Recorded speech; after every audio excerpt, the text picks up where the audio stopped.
So we're joined here by Abass Baraou. Abass, how are you feeling today here in London? Yes, I'm good, thank you. It's nice in London. A bit rainy, but it's cool. The sun isn't shining, but it's the festive period, so we're nearly there. Mhm. So what we're going to do today is do a little review of your 2019. Mhm. It's been an incredibly successful year for you. Four Yeah. fights, four victories. Yeah. And what we'll do is we'll take it one by one. So the first fight Mhm. that we'll talk about takes us back to Koblenz in February. Nice. It was the biggest step up of your career. Mhm. You fought world title challenger Carlos Molina. He's been in there with the best. He's held the world titles. Mhm. How did you feel going into that fight? Uh, it was a tough fight, and it was my first 12-round fight.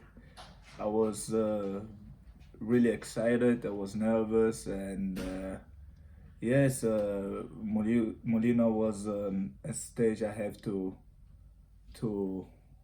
go on, and I really enjoy the preparation. It was all excited, and the fight was good, thank God. And yeah, I'm And, happy that I won the WBC International. and going into that fight, that was the first time, correct me if I'm wrong, that you headlined the show live on TV on Sport One. Yeah. So what did it mean to you being the headline event? Did that put any more pressure on you, or were you comfortable it was the same business as usual? And not really. It just remind me of to coming to an level I want to reach, and at that moment there was no time for pressure because I was full concentrated to the fight, and yeah, it was cool. And you picked up the German title in just your second fight that you ever fought, Yeah. and here in just your fifth fight, you picked up the WBC international strap. So having that green belt around your waist and being able to show that in your fans, what did it mean to you to pick up another professional title?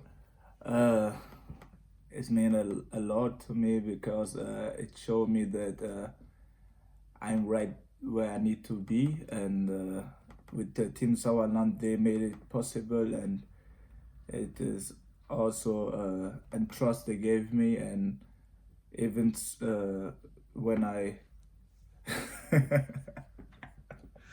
For those of you who can't see behind the camera, we're currently having a few technical difficulties off camera whilst we're trying to find the Eric Molina fight. yeah, but it was good. It was I believe more in myself to go to the top, and that was only a stage I have to master. And I remember speaking to you after that fight, and you won a unanimous decision. You put in a great performance in the biggest. Was you there? I was there for Really? it. I'm pleased that you remember. We had pizza, and I had a couple of beers in the hotel Okay. afterwards. You were much more sensible. I think you might have had a slice or two. But I remember afterwards, you were kind of speaking about your performance, and you weren't buzzing around the room. You weren't too happy with yourself. You were very level-headed. Yeah. And you weren't getting carried away. You clearly got your eyes set on the long term rather than celebrating the short term. How did you feel when you reflected on that fight afterwards?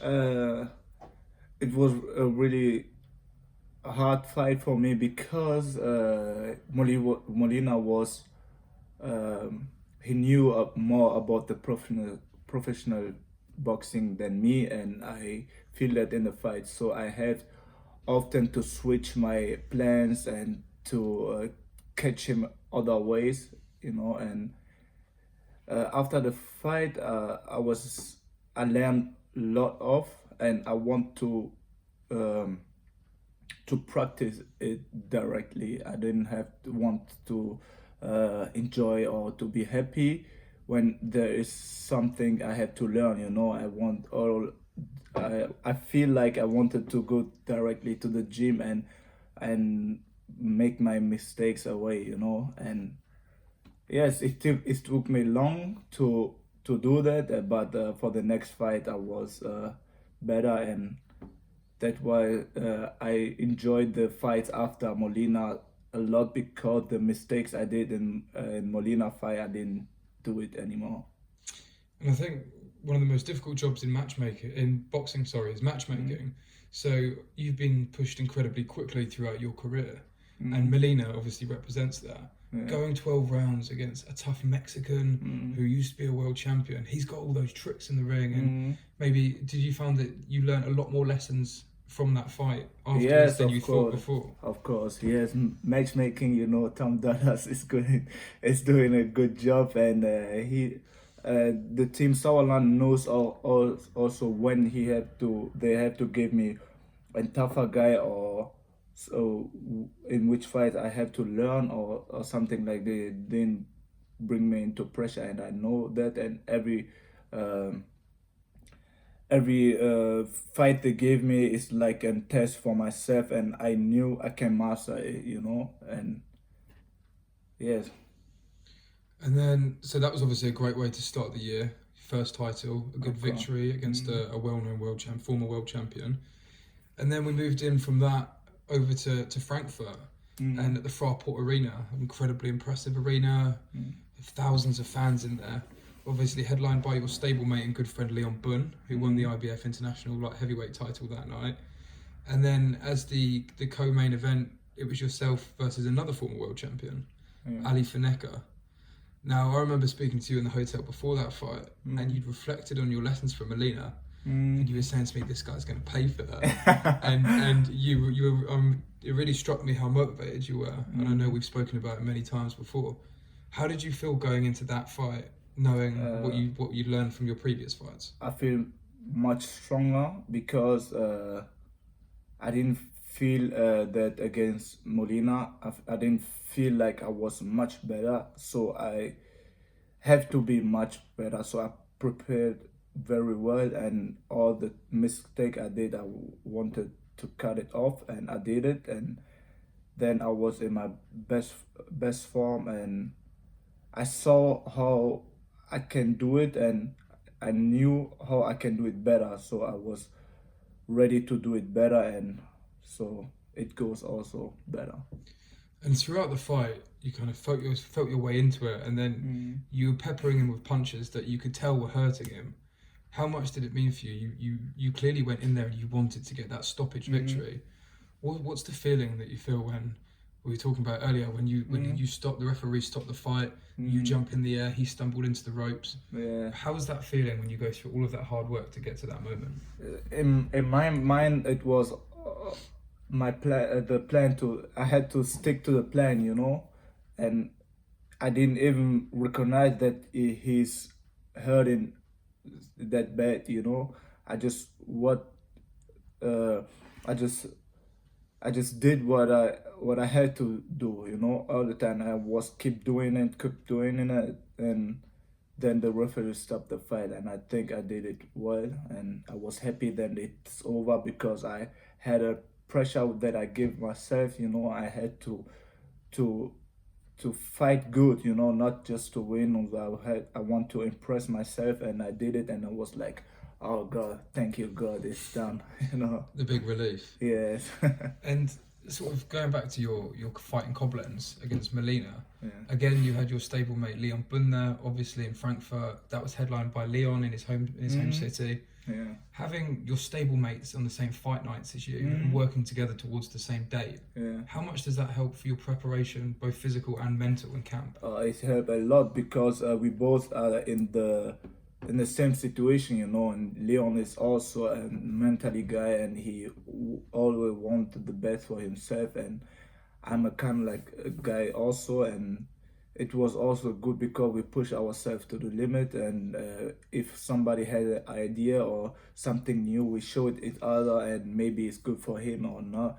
We work like a teamwork, but for each one, and it was good. I love it to have a teammate, and who because when he's going forward, I have to go forward. I cannot stand, I cannot stand there and say, I feel bad or something like this.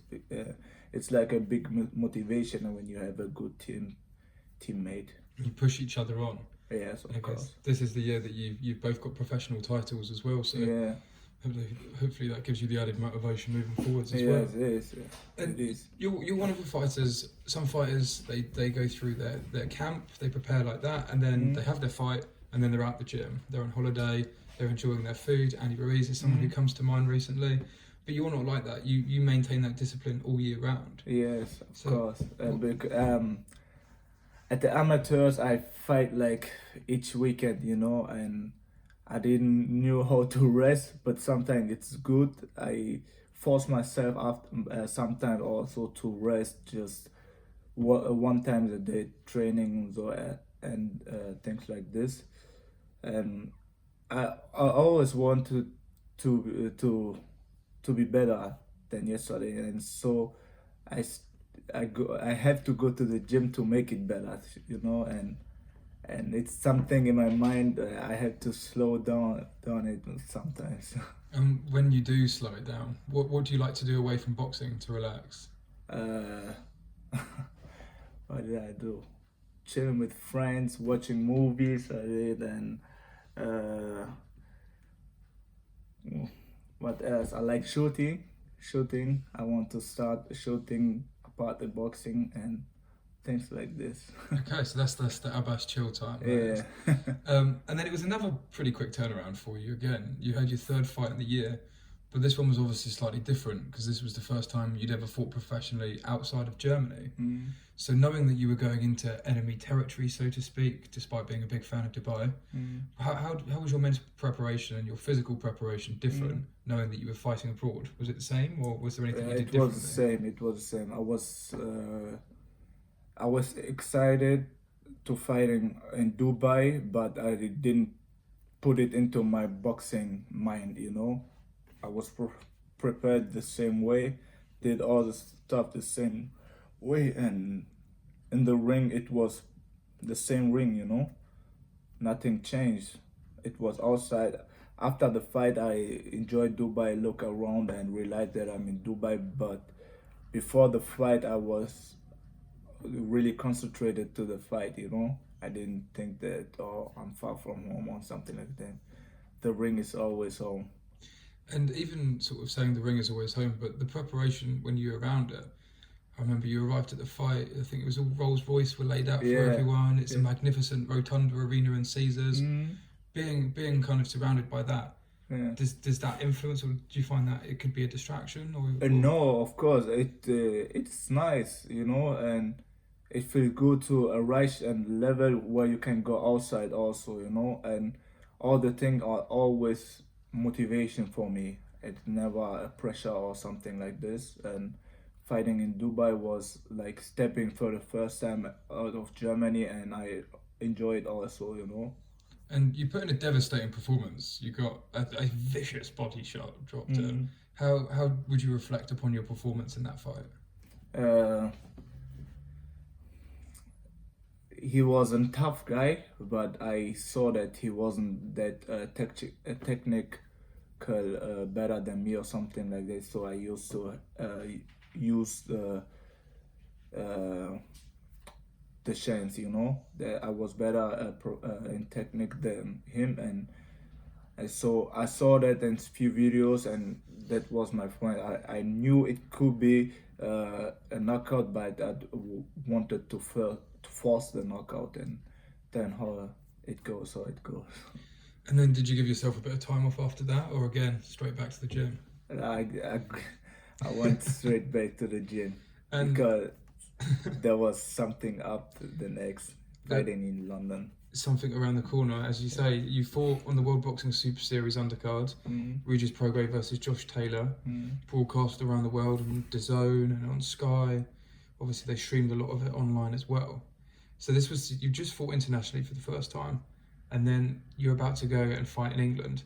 As you know, as a boxing fan, boxing in England it's huge at the moment. Yeah. So what did it mean for you to be on such a big card and to fight in the UK for the first time? It was nice. It didn't give me pressure, but I was excited. I was happy to fight in London because London is different than Germany, of course it is. And yes, it was funny. I was happy to fight here in London, and I enjoyed fighting the O2. It's also a kind of level you have to reach. Not everybody fight in the O2 London, and I enjoy it. It's all fighting in Dubai or fighting in London, there are all stages. And when I did this, it was like a present to myself, you know, for all the hard work fighting in Dubai. One day I can tell my kids I fought in Dubai or to London, and but it will go on. If there will come more things like this, and these are are just the first steps, you know. And when you're in your dressing room before you go and fight in an arena such as the O2, obviously you're familiar with the history and the sheer scale and size of it. Does that affect your mindset? I remember being in your dressing room just before when the WBC officials brought your belt in, and you opened the case and you just patted the belt and you said, "You're coming home soon." Yeah. And you were so relaxed about it. How were you feeling internal at the time, knowing that you were about to make the most important ring walk of your life? I always believe in myself, and I believe that there is a long way for me, and these are always just the first steps, you know. There will come more, and there will come times I will get more excited or nervous, and these are just the beginnings, you know. And I'm thankful for that, and I really enjoy it like that, but it's not a pressure for me, you know. So I'm at the beginning of my career, and it's exciting, but not that much that it's enough, you know. You know what I'm going to say, and I like it. I'm always in my own head, and in my own head there is a movie about me, about my career, and that was the part you saw me. I'm coming with my bag to London, and I want to go with my bag back. Back home. Yeah, that is. Perfect. And obviously fighting in London, it's a different experience to fighting in Germany. You've got like added media scrutiny. People want to ask you questions. I know we were arranging interviews in your hotel and stuff beforehand. Obviously, your primary objective and task is to focus on your fight and to win that. Do you find it a distraction, sort of, with the added media obligations, or is that something you enjoy? And No, like I told you before the fight, just less. Then after the fight, I was open for everything, and then it was boom, boom, boom. I never saw that in Germany or somewhere, and it was cool. I can handle it. I can handle that, and maybe I will better my English and grow into that. But it was fine. It was just, I think, the boxing life. and when you were in the ring to face John O'Donnell, there was obviously a lot of fans in there chanting your name, and there was a lot of fans. Obviously, John O'Donnell brought a lot of fans with him too. And I remember you saying to me that you heard that, and it was like, I'm gonna get this guy. Yes, yes. It was like it sounded like they are supporting me. Also, they are supporting the fight. On which side they are, it doesn't matter. When I hear something, it makes the fight bigger, you know, and it's a bigger challenge for me also. And then I wanted to win more than I always want. And the performance that you put in, how would you reflect on that? Obviously, you got the stoppage again. I had a lot of people coming up to me afterwards going, "God, that Abass Baraou, he's a serious fighter." And how would you reflect upon your performance that night? I like the fight a lot because I was always prepared hard for that, because he was in southpaw and everything can happen, you know. And he was also a fighter with many experiences, and I was in the position that everything could happen, you know. And I was in training camp, and I forced myself. I wanted to be better like every time, and want to do a great performance also in London. And I give pressure to myself also, but like kind of positive pressure, you know. And after the fight, I realized that I mastered the challenge who would give me, and it was cool. And after the fight, obviously you were busy doing a lot of press and stuff, and there was one interview that I think you were doing with Kugan Cassius from IFL. Yeah. And whilst you were doing your interview, a certain Mr. Kalasawalan jumped in. and then a rather excited lady came screaming, asking for a photo. Yeah. How does it feel when you start to get that kind of recognition from fans? I know a lot of people in the stadium were asking you for photos. Is that something that you feel like, hey, I'm ready for this? This is part of it. Is that something you find strange? No, it's okay. It's my. I mean, there's boxing, you know, and at the moment I wasn't prepared for that. I was concentrated on my English, and then color comes, and I was like, okay, what's going on? And the lady comes, I was stepping out of my body, and what, it was kind of crazy, but it was funny. I saw the interview also, it was funny. I was like staring, I didn't know what to do, and everything happened. And I think, of course, if I'm not ready for that, I have to be ready for that, because it's a part of boxing also. And in that same interview that we're talking about, Kalle said that you could be Germany's next brightest star, and he said that you're going to be challenging for world titles. What does it mean to you when you have such an experienced and kind of legendary promoter such as Kalle Sauerland saying those things about you? Does that help to give you added motivation? Yes, of course. I hope he's right, because that's what is on my mind also, because there's something missing in the German boxing, and I want also to feel it. I want that as a box fan. I want that field, and as a boxer, I want to be the one who feel that. And I think all the thing is going in a good way, and I hope also that one day I can say, hey, Abbas, you did it, like you said. And in that interview again, there was one name that Kalle mentioned, and that was Conor Benn. And I don't know how familiar you are with Conor Benn, if you've seen his fights before. Not really. Is that a fight? I guess it's difficult to say, but is that a fight that you think you'd be interested in, or? I don't know. I don't really know. I don't know who Conor Benn is, and I heard the name the first time, and I was like, yeah, if Kalle said we fight him, let's fight him. Why not? And I think I won't fight any guy, and I want to.